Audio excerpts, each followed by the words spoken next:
Hi, this is Mr. West, and today we're doing a Kuta software worksheet tutorial on quadratic inequalities. Now, before we begin, make sure you understand how to graph quadratics. I'm going to briefly introduce it, but if you have a background in it before this video, that would help.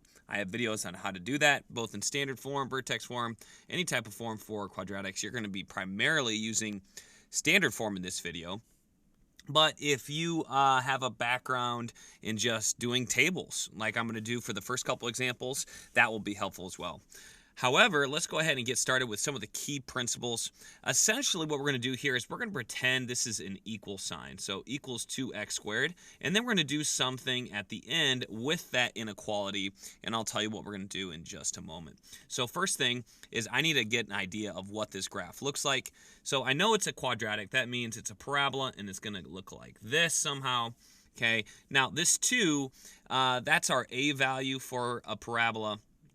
And it's something like this, so that a value controls the stretch. If it's negative, it will open down. So if a is negative, it's going to open down. And if a is positive, then it's going to open up. And then also, if we have a equals a big number, so a is greater than 1, it's going to have a vertical stretch. And if it is less than 1, but bigger than 0, so like a fraction or decimal, it's going to widen out. So those are just some key features that we can use sight patterns to get an idea of what it looks like. But I'm going to use a table just to get a confirmation of what exactly it looks like. So first off, I know this is a parabola with a vertex at the origin 0, 0. Because if I plug in 0 for x, I get 0 for y. So the origin is the point of the vertex. So what I'm going to do here is I'm just going to put in 1 and see what I get for y. So if I do 1 for x, let me go ahead and plug that in. Again, I'm pretending it's y equals 2x squared. So y equals 2 times 1 squared. 1 squared is just 1, so I get y equals 2.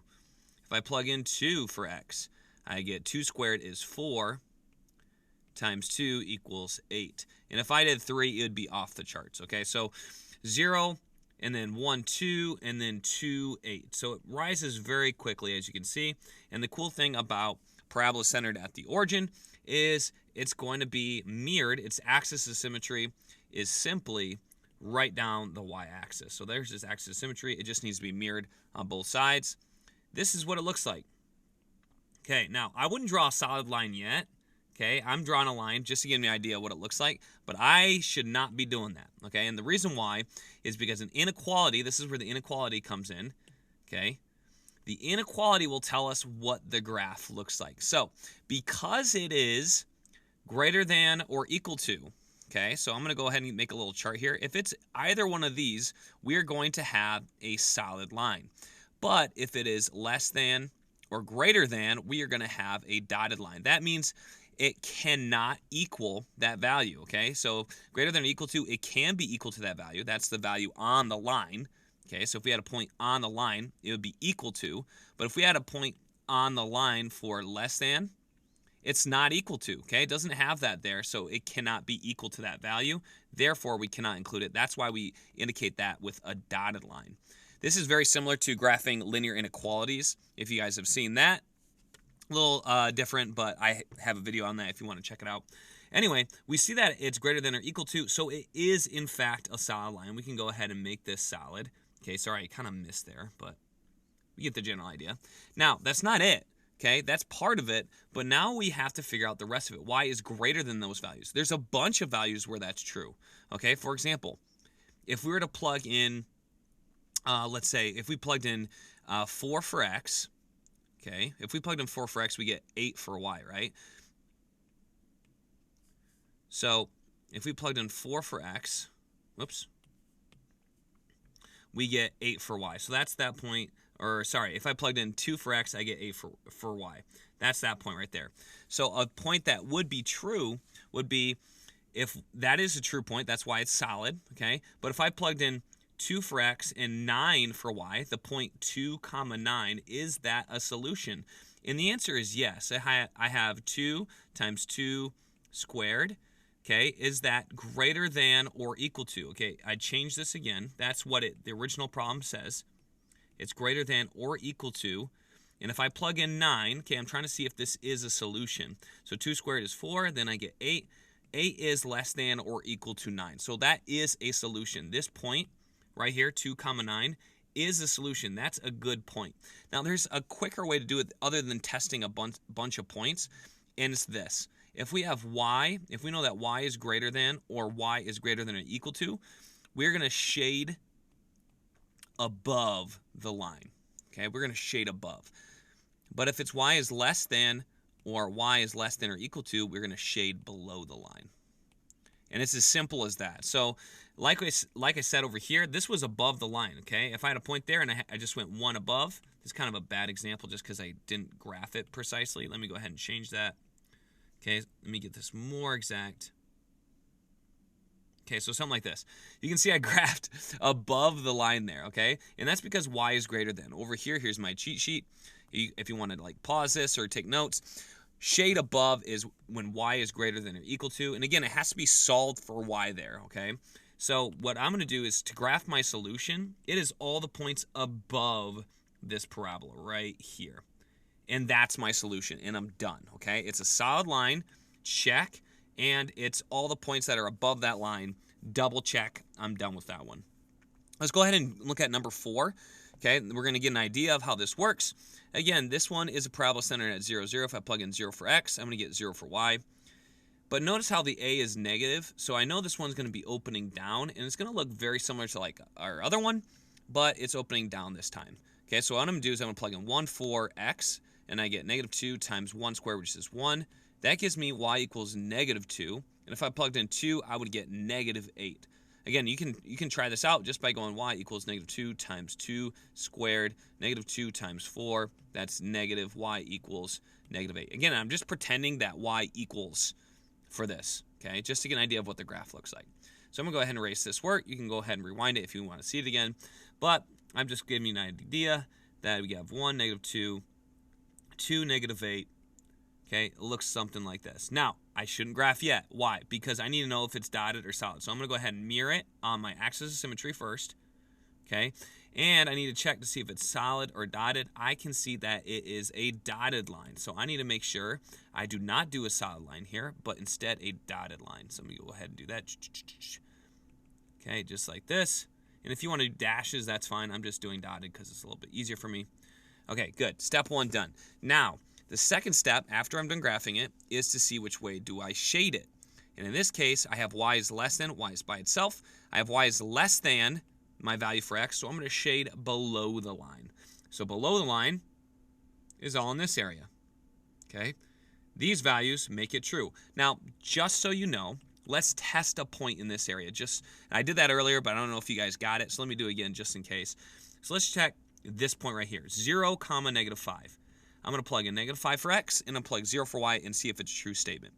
So negative 5, did I say that right? Negative 5 for y is less than negative 2 times 0 squared. Notice how I just plugged in 0 for x, negative 5 for y, just to test a point, see if it makes a true statement with our inequality. 0 squared is 0 times negative 2 is 0. And I have negative 5. Is that a true statement? Yes, it is. Negative 5 is less than 0, so that is a point in our solution set. Again, it's easier just to use this rule, which is this up here, other than testing a bunch of points. That could go on forever. Let's do one of these ones, maybe 2 of these ones down here. And yeah, let's see how this looks. So the first thing when we're graphing these ones is we need to use some of our rules for graphing quadratics. Now, this is standard form. So standard form is in the form of ax squared plus bx plus c. Okay, y is less than. So we know a couple things. One, we know this is a dotted line. Okay, so dotted line. We know we're going to shade below because we have y is less than. Okay, but now we just need to get an idea of the shape. And so you need to remember your standard form here. Again, I have a video if you need to check it out. The bottom line is our c value gives us our y-intercept. So we can start with that. Our c value is our y-intercept. So we know that's going to be down here, negative 12. I'm going to go ahead and plot that point first. That's my y-intercept. I'm going to use blue this time, just so I don't exhaust green. Now, to find my axis of symmetry, I'm going to use this principle here, negative b over 2a. So I have x equals negative b. This is going to be my x value of my vertex, by the way. So negative b. My b value, again, is this right here. So negative b is going to be positive 8. And then I have 2 times negative a. My a value is this value in front of x squared, and that's negative 2. So this is going to tell me what my axis symmetry is. So 8 over negative 4, that gives me x equals negative 2. So that's over here. So my vertex is going to be somewhere on this line right here. Okay, I don't want to confuse you with the dotted line. I just know that my axis symmetry is going to be somewhere right there. Maybe I'll use this highlighter. Okay, my axis symmetry is somewhere. Not somewhere. That's where my axis symmetry is. Now I just need to find my y-coordinate. To find my y-coordinate, I just plug in negative 2 for x. So I get negative 2 times negative 2 squared minus 8 times negative 2 minus 12. A lot going on here, but I just need to find my y-coordinate. I already know my x value is negative 2 for my vertex. I'm trying to find my y value for my vertex now. So I already know, like I said, negative 2 for my vertex. Now I'm just looking for the y. And that's what I'm finding right now. By plugging in negative 2 for x. So I have y equals negative 2 squared is positive 4 times negative 2. Negative 8 times negative 2 is positive 16 minus 12. So I get y equals negative 8 plus 16 minus 12. That's going to give me negative 4. So y equals negative 4 for my y-coordinate of my vertex. Let me go ahead and insert that right there. So I have negative 2, negative 4 is my vertex. Okay, cool. Now what I can do is I can just mirror it. So I'm going to go like this, and then I'm going to mirror it on this side. I went 1, 2 over there, so 1, 2 over here. And again, that's where my axis symmetry, it's going to be mirrored on both sides of that little line. Okay, cool. Now, I already messed up. And the reason why I messed up is because I was supposed to do a dotted line, remember? That was one of the first things that I talked about. So that's an easy fix. What I'm going to do is I'm just going to, oops, let me make it a little bit bigger. I'm just going to go through here and do this. Look, now it's a dashed line. So you can do that with your pencil. That makes it a little bit easier. Always use pencil, by the way. So there's that. And then I have to shade below, as I indicated in the beginning, because it's y is less than. That's kind of ugly. And there we go. Okay, it's shaded below. Ugh, I'm annoyed by that shading. All right, let me get this. I don't know why it's doing that. Bear with me here. Okay, that's close enough. That'll do, okay? So that's how you do that. It's a little bit more complicated, but let's go ahead and do one more of those ones. I'm going to do one where it's above the line. Okay, so we have, I don't want you to think that you always shade inside of the little arc. It's not always going to be like that. So let's do another example. We have, ooh, this one's kind of rough because we have our y-intercept at negative 29. That one's rough. So let's go ahead and do that because it is rough. So what I'm going to do here is I don't know where my y-intercept is. I'm going to start with negative b over 2a to find my x value at least. Okay, so negative b over 2a, my negative b is going to be negative 16, and 2 times negative 2 is that part for my 2a. So I have negative 16 over negative 4, so I know my x-coordinate is 4. So I know my axis symmetry is somewhere along that line. I need to plug it in now. This is going to get a little complicated. So I'm going to go ahead and just use this space over here to the right. I have negative 2 times 4 squared plus 16 times 4 minus 29. 4 squared is 16 times negative 2 is negative 32 plus 64 minus 29. Okay, so negative 32 and negative 29 make, what does that make? 51, perhaps? 61. So then negative 61 plus 64 is positive 3. Positive 3, right? So I have positive 3 for my y value. So that means 4 comma 3 is my vertex, which is cool. Now, one thing I know too is my a value is negative 2, so I know it's going to open up down, so that's a good hint. But really, I need a better indication of how this opens. So I know it's going to be, because it's negative 2, it's going to go like that same relationship we had before, where we go down 2 over 1, like that. So in this case, I'm just going to eyeball it. No, let me go ahead and show you exactly how to find it. So what I'm going to do here is I want to know where this x value is when, where this y value is when x equals 3. So I can plug in 3 to find out where that point is. It's going to be there, but just check this out just in case. So we have 16 times 3 minus 29.